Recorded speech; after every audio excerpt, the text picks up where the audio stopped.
കോൺഗ്രസ് സർക്കാർ എപ്പോഴും ഉന്നയിക്കുന്ന ഒരു പ്രശ്നമാണ് വിജയ് മല്യയുടെ പ്രശ്നം എന്ന് പറയുന്നത്. വിജയ് മല്യയെ നരേന്ദ്രമോദി സംരക്ഷിക്കുന്നു, അല്ലെങ്കിൽ നരേന്ദ്രമോദി വിജയ് മല്യയെ UK-ലേക്ക് നാട് കടന്നു പോകാൻ അനുവദിച്ചു എന്നാണ് പറഞ്ഞിരിക്കുന്നത്, അല്ലെങ്കിൽ കടത്തിവിട്ടു എന്നും പറഞ്ഞിട്ടുണ്ട്. യഥാർത്ഥത്തിൽ വിജയ് മല്യയുടെ പ്രശ്നം കോൺഗ്രസ് സർക്കാർ ആണ് വിജയ് മല്യയ്ക്ക് വായ്പ കൊടുത്തത്. അതിനുശേഷം കോൺഗ്രസ് സർക്കാരിന്റെ കാലം കഴിഞ്ഞ് മോദി വന്നപ്പോഴാണ് ഇയാൾ പെട്ടു എന്നറിഞ്ഞത്. മോദി സർക്കാരിന്റെ കാലത്ത് ഇയാൾക്ക് പിടിച്ചു നിൽക്കാൻ കഴിയില്ല എന്ന് മനസ്സിലായപ്പോൾ ഇയാൾ UK-ലേക്ക് കടക്കുകയായിരുന്നു. എന്നാൽ കോൺഗ്രസ് പറയുന്നത് മോദിയാണ് ഇയാളെ അങ്ങോട്ടേക്ക് കടത്തിവിട്ടതാണ്. കാലാകാലങ്ങളായി കോൺഗ്രസ് ഇത് പറയുന്നുണ്ട്.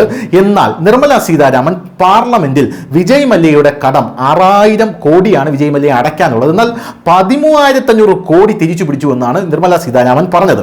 യഥാർത്ഥത്തിൽ കോൺഗ്രസിന്റെ വായ അടഞ്ഞു പോകുന്ന കാഴ്ചയാണ് നമുക്ക് കാണാനായിട്ട് സാധിച്ചത്. കോൺഗ്രസിന്റെ മാത്രമല്ല, കേരളത്തിലെ കമ്മ്യൂണിസ്റ്റ് പാർട്ടിയുടെയും വാ അടഞ്ഞു പോകുന്ന കാഴ്ചയാണ് നമുക്ക് കാണാനായി സാധിച്ചത്. കാരണം കോർപ്പറേറ്റുകളെ സഹായിക്കുന്ന സർക്കാർ എന്ന് പറയുമ്പോൾ ആദ്യം എല്ലാ പ്രതിപക്ഷ പാർട്ടികളും വിജയ് മല്യയെ നിങ്ങൾ നോക്കൂ എന്നൊക്കെയാണ് പറഞ്ഞുകൊണ്ടിരിക്കുന്നത്. പിന്നീട് പറയുന്നത് ഈ നീരവ് മോദി, ലളിത് മോദി എന്നിങ്ങനെയുള്ള ആൾക്കാരുടെ പേരുകളാണ്. അവരെ തങ്ങൾ നോട്ടമിട്ടിട്ടുണ്ടെന്നും സ്ഥാപനങ്ങൾ ഉടനെ കണ്ടുകെട്ടുമെന്നും യഥാർത്ഥത്തിൽ നിർമ്മല സീതാരാമൻ പറഞ്ഞിട്ടുമുണ്ട്. എന്തായിരുന്നാലും അവർക്കുള്ള ചിട്ടി റെഡിയാകുമ്പോൾ നമുക്ക് അവരുടെ കാര്യം എടുക്കാൻ. എന്നാൽ ഇപ്പോൾ വിജയ് മല്യ ഒരു മൂവ് നടത്തിയിരിക്കുകയാണ്, അല്ലെങ്കിൽ ഒരു നീക്കം നടത്തിയിരിക്കുകയാണ്. വിജയ് മല്യ കരഞ്ഞ് കാല് പിടിച്ചുകൊണ്ട് കോടതിയിലെത്തിയിരിക്കുകയാണ്. എൻ്റെ സ്വത്ത് ആകപ്പാടെ 6000 കോടിയെ ഞാൻ അടയ്ക്കാനുള്ളൂ, പക്ഷെ പലിശ സഹിതം 10 മടങ്ങാണ് രാജ്യം തിരിച്ചു പിടിച്ചത്, ബാങ്കുകൾ തിരിച്ചു പിടിച്ചത്, ഇതിൽ എന്നെ സഹായിക്കണമെന്നാണ് ഇപ്പോൾ വിജയ് മല്യ പറഞ്ഞിരിക്കുന്നത്. തിരിച്ചു പിടിച്ച തുകയുടെ സ്റ്റേറ്റ്മെന്റ് നൽകാൻ ബാങ്കുകൾക്ക് നിർദ്ദേശം നൽകണം എന്നാണ് മല്യ കോടതിയോട് ആവശ്യപ്പെട്ടിരിക്കുന്നത്. SBI, പഞ്ചാബ് നാഷണൽ ബാങ്ക് എന്നിവയുൾപ്പെടെ 10 ബാങ്കുകൾക്ക് കോടതി ഇതിനോടകം തന്നെ നോട്ടീസ് അയക്കുകയും ചെയ്തിട്ടുണ്ട്.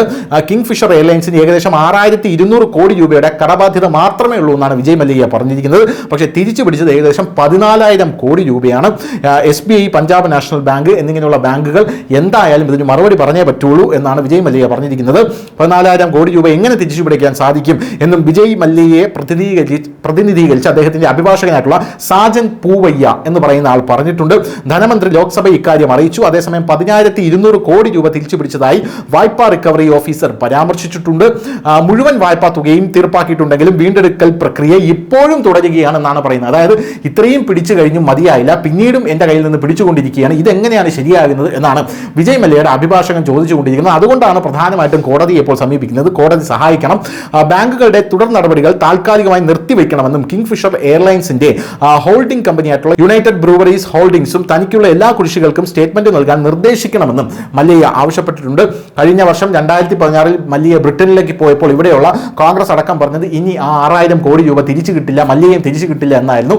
ഇപ്പോഴിതാ മല്യ തന്നെ നമ്മുടെ രാജ്യത്തേക്ക് തിരിച്ചു വരുന്നു. അതായത് അദ്ദേഹത്തിന്റെ കയ്യിൽ നിന്നും 14,000 കോടി രൂപ പിടിച്ചെടുത്തതോടുകൂടി ആരും പറയാതെ UK-ക്ക് നമ്മൾ നോട്ടീസ് കൊടുക്കാതെ, മല്യയ്ക്ക് വേണ്ടി നോട്ടീസ് ഇറക്കാതെ മല്യയെ തന്നെ തിരിച്ച് കരഞ്ഞു കാല് പിടിക്കാനായി എത്തുന്ന ഒരു കാഴ്ചയാണ് കാണാനായിട്ട് സാധിക്കുന്നത്. News desk, news India Malayalam.